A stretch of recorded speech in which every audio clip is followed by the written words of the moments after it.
All right. Yo, what's up, everybody? We are officially live, and welcome to what will probably be the shortest live stream in Sauce Network history. There's only 2 NHL games on, and System Plays says he doesn't even like one of them. And then it's just me and Chris for NBA. So this is going to be a nice, quick one. By the way, in case you're wondering how baseball's going, man, I need the Cubs and Blue Jays to come back. My streak, I've had 5 winning MLB days in a row. Let's just say it's in jeopardy. That might end today because it's not off to a good start for me. But anyway, let's talk NHL. We got Panthers on first, Lightning on second, over 6, under 6. Now, is this the game that you're betting, or is this the one you're passing on? No, this is the one I have a bet on. So I just took the first period over. I mean, we cashed on that in the first 2 games, and said it before. It's 23-6. Last 29 Tampa Bay Lightning games, first period over. I think both teams want to get out to a good start, especially the Lightning, who are down 2-0, especially at home. So I might take just Tampa to score a goal in the first period as well. But yeah, I mean, 23-6 last 29 games. It's hard to go against that. So yeah, that's just what I got. As for a side, it's hard to choose. I guess maybe I'd lead Tampa, but at the same time, Florida's the best. Like, they've always been the best road team in the NHL. So maybe look for like a draw plus 330. I could see it going to overtime again. But yeah, just first period over for me. First period over. We were just talking about this before we went live. In the NBA, when the team goes on the road, loses game 1 and 2, and then comes back home for game 3 down 0-2, they usually have a decent hit rate. Not sure if that applies to NHL, but that applies to the Tampa Bay Lightning right here. But we'll see. So first period over. All right, let's move on to the second one. And I want to bet the Islanders here. I was right before we went live. I was picking your brain. I was like, should I do it? You didn't seem to like it. Yeah, I mean, if you guys watched game 2, that was probably that was the game that the Islanders should have had. They were up 3-0 in the second, and then they just completely blow it with 2 minutes left. It was 3-2. They give up 2 goals within 9 seconds, and they don't even, it doesn't even make it to overtime. So I mean, I can't say that the Islanders really deserve to win the game, because I mean, if you watch the game, all the chances, Carolina had way more scoring chances. The Islanders, I mean, they capitalized on their chances. They were up 3-0 at one point, but I can't say that, yeah, the Islanders outplayed them and they got really unlucky. So, I mean, I guess I'd lead Carolina in this game, but we kind of got priced out here. One thing I'm going to take is I'm going to put a little bit on the draw. I think that should be plus 330. So that's basically, the draw is basically to go to overtime. That's what that is. Yeah, to go to overtime. So plus 330 for that. I lean Carolina to win, but I don't want to play Carolina in regulation. Those bets I don't really like taking in the playoffs with how many close games there are. So yeah, it's just the draw for me, just a little sprinkle. Just taking a shot on the draw at plus 330. Well, I am probably, because there's limited action tonight, all the baseball's on during the day. It's only basketball, so I'm probably going to do this. Just throw it on a TV for fun. Probably going to back the Isles, but I don't know anything about the Islanders. Just back in Game 3, basically betting on them not to get swept, and they're going to take this one. But this is just me gambling. I mean, I don't even hate that. It's just I can't. It's hard to bounce back from that kind of loss, you know? Yeah, I hear you. Game 2, so yeah, just nothing on the side for me. Cool. All right. Make sure you guys give System Plays a follow. He's tagged in the tweet. That's his Twitter right under his face there. And I'll post what the schedule is for tomorrow. There's a loaded day tomorrow, so we might have to start at 3:30 instead of 3:45. We may have to give ourselves an extra 15 minutes, but I'll let you know. All right. Thanks for having me on. Yeah, man. Later. Chris. Where's Chris here? Let me get the correct name up on the screen, too. What's up, man? What up, Kyle? How you? Things are good. Last night was, dude, I had an awesome night. I went 4-1 in the MLB, 2-0 in the NBA, and in the Discord, a few of us live bet the Heat at the end of the third quarter. They were up 10, and they gave me a pick'em took the Heat at a pick'em up 10 entering the fourth quarter. I was like, all right. So I made some money on the Heat last night, even though I didn't originally even bet that game. So gotta love that. Nice. Now, my thoughts on this first game. So let me get the poll running. And I literally was just talking about how a team that goes on the road, drops the first two of the series, then comes back home down 0-2. Usually that's a spot you can find some value on a team, right? This is their chance to get back in the series. People say a series doesn't even start until a team wins a road game. So there's no reason for the Magic to feel like they're out of this. If they could take both of these at home, all of a sudden this is a series again. That being said, I don't know what we've seen from the Orlando Magic offense to give us any sort of confidence in them. I mean, these games are slow-paced. They can't make shots. They can't make open shots, let alone contested shots. There's no creativity on the offense. The ball, they just do not seem in sync. Cleveland's defense looks all the way back. They're looking like the Cleveland defense we saw from before the All-Star break. So as much as I think, hey, the Magic, this is their shot to get back in the series, I don't trust their offense at all. But I don't think it's crazy to think that their defense shows up and really gives Cleveland trouble. Orlando, throughout the season, I did the poll wrong. I'm sorry, I'll redo it. It's Orlando minus 2.5. Everyone probably already knew that. I posted it as plus 2.5. Sorry about that. Let me fix it. Orlando throughout the season, though, home favorite, man. They were almost automatic. So this is the spot to bet the Magic at home laying points. But here's what's got me a little hesitant. The reason that they had such a high hit rate in those games wasn't their offense. Offensive rating on the road this year, 23rd, at home, 19th. So it's not like their offense was good at home. It's their defense at home that always shows up. So I thought the best way to play this, and this isn't a lean. I bet this. I took the under at 201.5. I was down to take it at 199 too. So, but I got it at 201.5, and I also bet just fading the Orlando offense because they've given me no reason to think they could score. So I took Orlando team total under. I think I got it 101.5 is what I got it at. So these are my two bets for this game. I bet them both.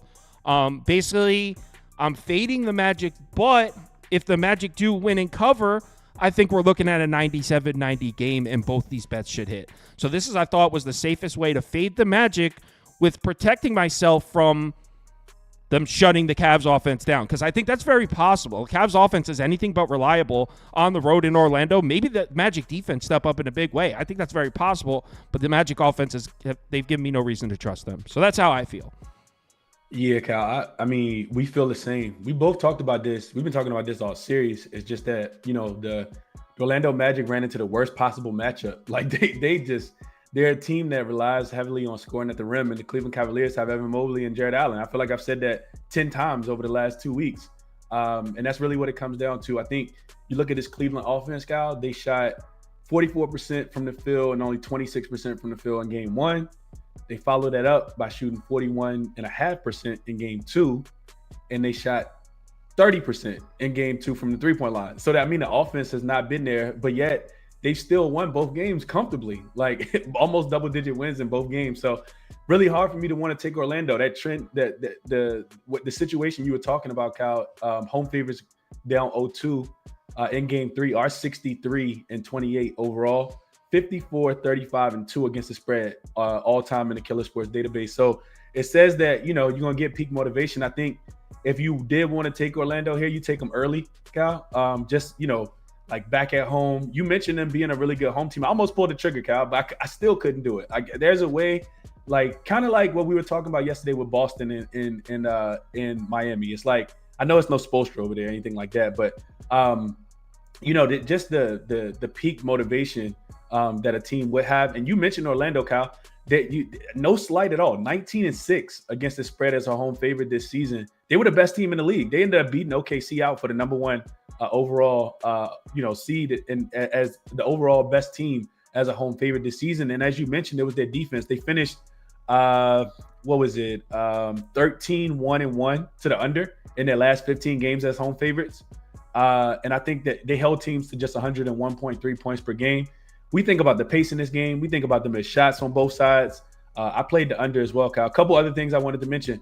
Game 1 had 180 points. Game 2 had 182 points.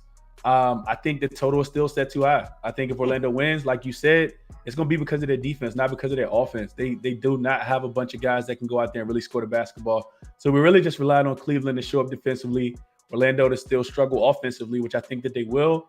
And that's the way I chose to play it as well. I really want to get there with Orlando early. I think first quarter is like money line is like minus 132. There's a little bit too much juice for me to drink on an Orlando Magic team that I know is going to struggle anyway. So I didn't get there, but I do think that that's probably the best play in this game. First quarter, first half. I think Cleveland still could win the game, but sharp money it did change this, Kyle. They opened as 1-point dogs, and now they're laying 2.5. So, sharp. I guess that sharp money coming in saying Orlando, even down 0-2, has a chance to win this game. But I just played the under. I got it at 201. I think there might be a lot of people just blindly playing that trend that you said. Team down 0-2, goes back home. You bet them home team to make the series 2-1, just because historically that's a profitable bet to make. Unfortunately, I couldn't get there, but I also didn't want to fade the trend either. So that's why I went the route I did. I feel like it allows me to bet my opinion without fading that trend. The Magic can still win and cover, and that trend stays true, and I still cover my bets. 97-90, Magic win, final score. But, let's move on to the next one, a more exciting series. Best series. Oh, so by the way, poll goes to Cleveland, but it's close. 42%, 37%. So there's a lot of people watching that are taking Orlando here. A lot of people following that trend, that the team that goes down 0-2 comes back home and wins game 3. Knicks at Sixers. Did you take Sixers first quarter? I did. I took them first. I took first half too, Kyle. I know we're gonna be in disagreement probably there, but I did take the first quarter and first half. We're not in disagreement there. I could see the Sixers role players having a much better effort here. That was my thought process too. I actually didn't bet. This must be. I don't know if there's ever been a more popular first quarter bet than the Sixers in this one, because I talked about it yesterday, but I mentioned it briefly. I talked about it in the video I uploaded last night, and I feel like it's the kind of thing where it's like, how did you not notice that? Anybody watching the game knows exactly how games 1 and 2 went. Embiid played the entire first quarter. Sixers took a big lead. Embiid comes off the floor, and the Knicks bench dominates the Sixers bench. So, I mean, like the most casual NBA fan noticed that. It doesn't take an in-depth research. So I think Philly first quarter is going to be an extremely popular bet. As far as the entire game, I took Philly here, and that's actually the only bet I placed is Philly minus the points. I got it at 5.5, which is crazy because I made a video last night when I was at 4.5. For some reason, I should have just bet it and posted it then. I'm thinking back. I don't even know why I didn't. I don't know if I just forgot to, but I got it at 5.5. I think Sixers are the side. It looks like when Embiid's not on the floor, the Knicks are the much better team, but the Knicks have also had a lot of things bounce their way in this series. A lot of, we all know the ending of Game 2 could have gone completely differently, but also the ending of Game 1 came down to the wire too. The Knicks ended up winning by 7, but that wasn't a 7-point win. The game came down to the wire. So I think now back at home, the things that were going the Knicks' way, some of them might go Philadelphia's way. And I actually think Philadelphia can win this game comfortably. I hope they do. Well, no, I don't hope they do. But I mean, betting-wise, if the Sixers cover this, I would like them to cover it comfortably so we can get back in on a nice Knicks +7 in Game 4. That would be if the Sixers win this game by about 15, Knicks +7 in Game 4 is the move. That's my plan. So that's what I'm hoping betting-wise. Obviously, what I hope to happen is I lose this bet and the Knicks go up 3-0. That's what I want to happen. But betting-wise, that's my plan. Kyle. I think I'll be right along that trend as well. Like, Knicks come out here and not show up for whatever reason. I would definitely back the Knicks on the road +7. Couple of things I want to mention, Cal. So first one is Mitchell Robinson listed as questionable. He played just 18 minutes in Game 2, but he did play 30 minutes in Game 1. I think that's extremely important, having to slow down Joel Embiid down there. And it's no slight to Hardenstein. Dude's probably a starter on most teams, but I do think Mitchell Robinson, potentially being a little bit injured in this one with that ankle injury could impact the game. So we talked about this yesterday. Lack of foul calls. You look at the Sixers, Cal, 19-4 straight up, 17-6 against the spread this season as home favorites with Joel Embiid in the lineup. And they finished 8-2 straight up, 6-4 against the spread as well. You talked about first quarter and first quarter specifically, Kyle. So when I was looking into this, you talked about it yesterday, but that first quarter in game 1 was 34-25. So 9-point margin there. And then in game 2, they followed it up 25-18. That was on the road. So we expect, a very dominant effort from Philly. I took first quarter -1.5. I also played it at 2. I got to get to these lines a little earlier because I'm pretty sure I could have got a much better value there. But then the first half is -3.5 as well. And to me, Cal, you talked about, I think it was game 1 specifically. Philly scored 12 points.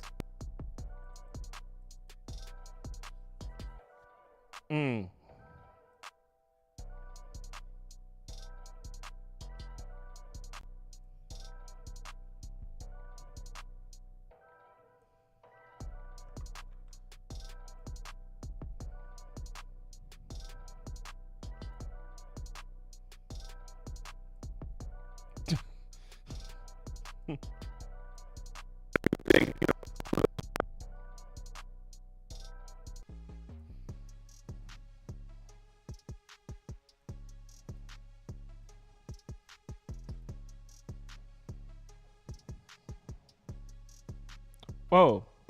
And 4-0 against the spread as road dogs with OG and Nobi. They just said your audio's gone, but I can hear you. Really? I'm not sure why. Let's see. It says your audio's coming through fine on mine.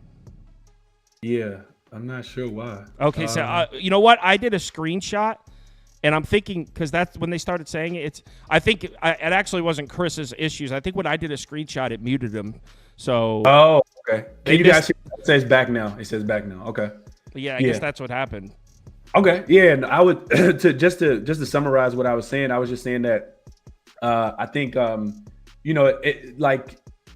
air side of caution in this bet, though, Cal, with the 5.5 is that your Knicks did finish 6. They finished the regular season 6-2 straight up, and against the spread as road dogs. So it's not easy just fading the Knicks, especially when they're getting 5.5 points. We see this line completely reversed.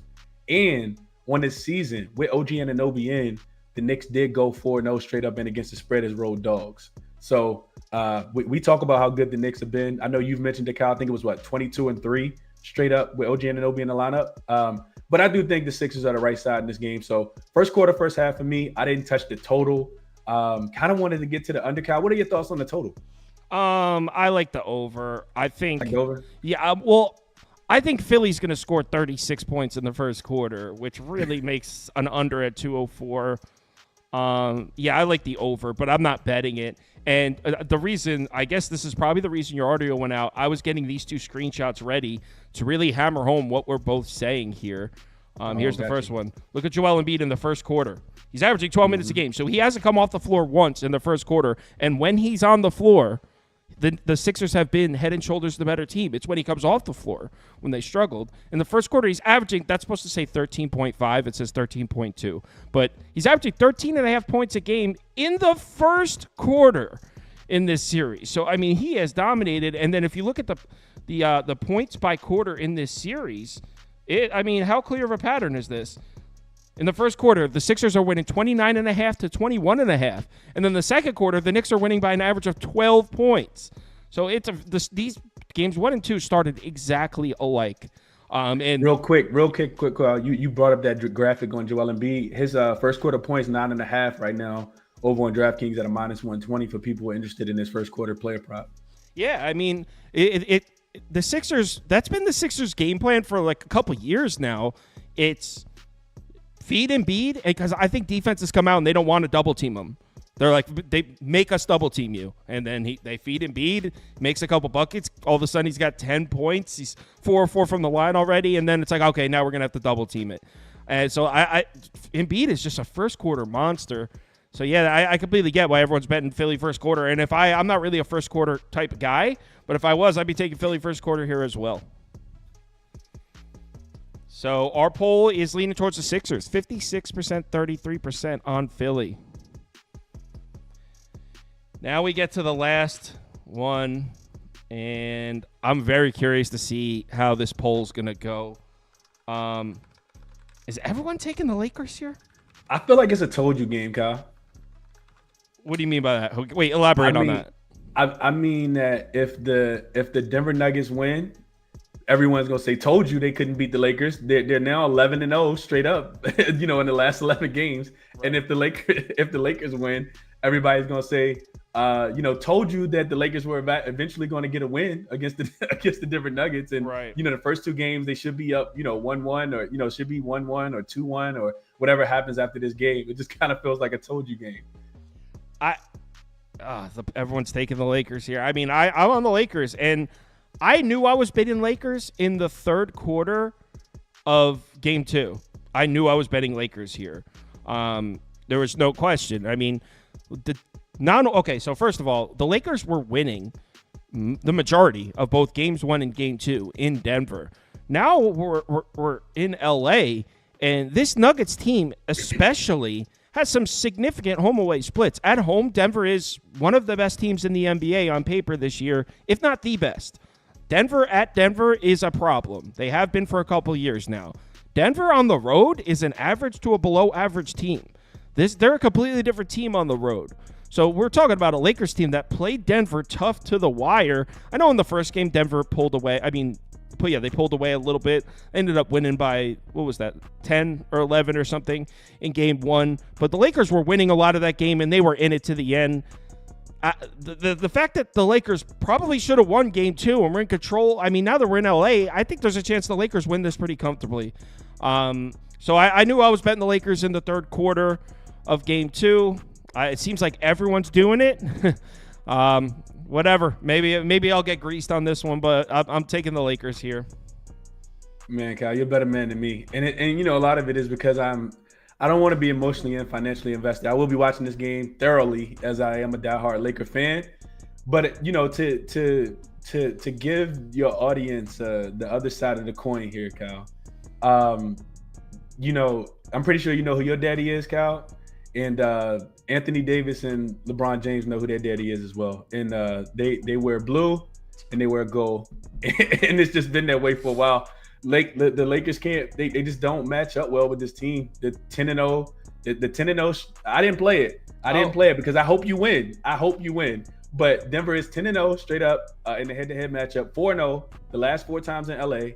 2-0 the last 2 times in LA as well. And when it comes down to it, they just struggle immensely to either get stops that they need. Like whenever the Lakers have this big first half surge, they always find a way to get it back because they can't get stops, whether it's Jamal Murray, whether it's Jokic, and then they can't score the basketball. They scored 20 points in the third quarter and the fourth quarter in Game 2, and they scored a combined 43 points in the second half of Game 1 as well in Denver. And last season, Kyle, and it may be a bit of trauma for me. Last season, I was still a diehard Laker fan. I bet this team in Game 3, and they scarred me. I think it was the biggest bet that I made in my life. They were laying 5. They lost that game by 11. Denver won the most competitive sweep I had ever saw in my life. Yeah. And I for whatever reason, I just feel like they can't again. I had Lakers in the same game, by the way. Yeah, I can't seem to not. I've been hurt before. I'm still hurt. I think I'll be hurt forever. It's a grieving process, Kyle, and it takes a while to recover. So I stayed off the game. I wish you the best, and of course, I'm praying for your ticket to cash, Kyle. I really want to bet the Lakers. I can't do it though. I think if I had to bet anything, I would bet the total. With it coming down a little bit, I think Denver can score on this Laker team. I think that's the kryptonite, is that they do start slow because they kind of play with their food. Jamal Murray not playing as well. And think about the opposite side of that, Kyle. Like Denver's like, okay, we come in here, punch the Lakers in the mouth, then the series is over because they go up 3-0, right? Even if you let them win Game 4, you come back to Denver and you finish it out in Game 5. So it's like for Denver, they have a chance to put this team away tonight. And I'm pretty sure we're not asking them to, the Lakers to cover a 4-point spread or a 5-point spread. We're asking them to win the game, something that they have not been able to do, Kyle. So until I'm praying tonight. For you. I'm praying for you, Kyle. I promise I'm praying for you. And I hope you cash. I didn't take it, though. Look who showed up, Mr. I'm unavailable today, but I'm in the comments of every show. You Capper. What up, RC? Lakers team total under. No. I would go opposite of that. I mean, I'm pretty sure he has a stack of notes, encyclopedia notes on this one, but I would say the Lakers offense played better here. The team total is 108.5. I think they can. I mean, maybe I don't know. They liable to score 70 points in the first half and only 35 in the second half and still go maybe 25 in the second half. I'm not trusting this team, Kyle. I am. Lakers are winning tonight. They're going to score 135 points. Right on you, Capper. Okay. No. Denver's done a good job defensively against the fast break, especially the last couple of months of the season. So I don't even hate the team total under. But I like the Lakers. I think we're going to see the Lakers' best fastball tonight. The best fastball the Lakers have is coming tonight. Kyle, question for you here then. So the same way we talk about Embiid and Embiid, dominating your Knicks in the first half, and I mean the first quarter specifically, you didn't want to play the Lakers because this series kind of been like trending in that same direction. Oh, really? What I mean, we think about like if you go through and look at the splits, right? Lakers have dominated the first half. They've been winning at halftime in every single game, and in the fourth quarter, they've scored like a combined 38 points between both games, right? Wow. So I was just curious, game flow wise, the Lakers have blown both leads, right? Game one, they were up. I know me and you both took them plus 7.5, and they fell flat. Ended up losing the game by 11 because they couldn't score in the fourth quarter. And the same thing just happened again. They scored 18 points in the fourth quarter in game two. And you see Jamal Murray just really turn it on. So I was curious why. Yeah, I know you're not a big first quarter, first half guy. Well, these are the Lakers did win the first quarter in both games, but I'm looking at this.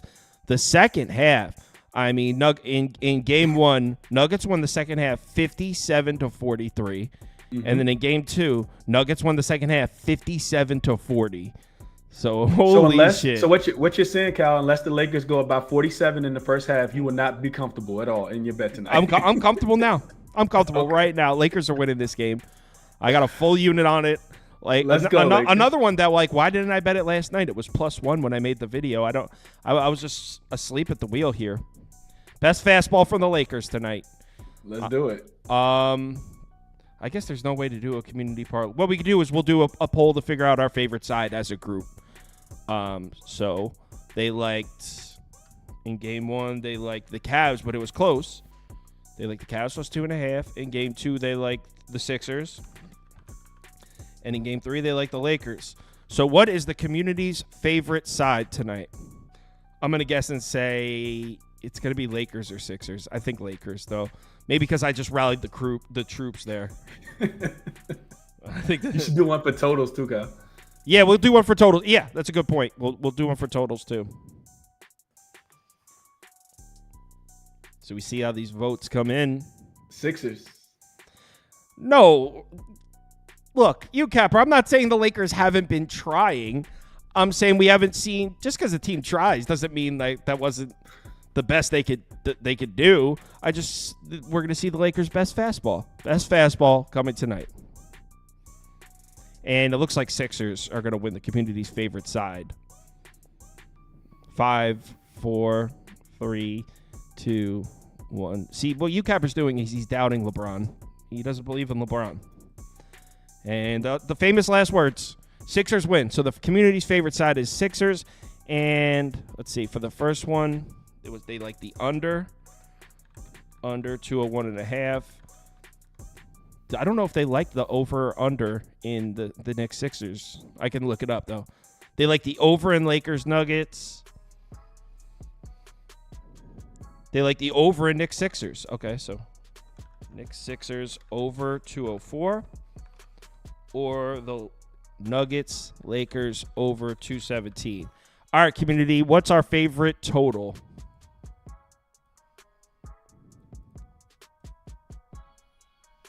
So might as well just put it on the screen so everyone can see.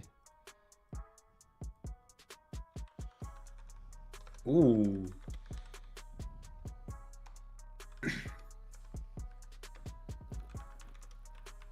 Knicks Philly over? It looks like it.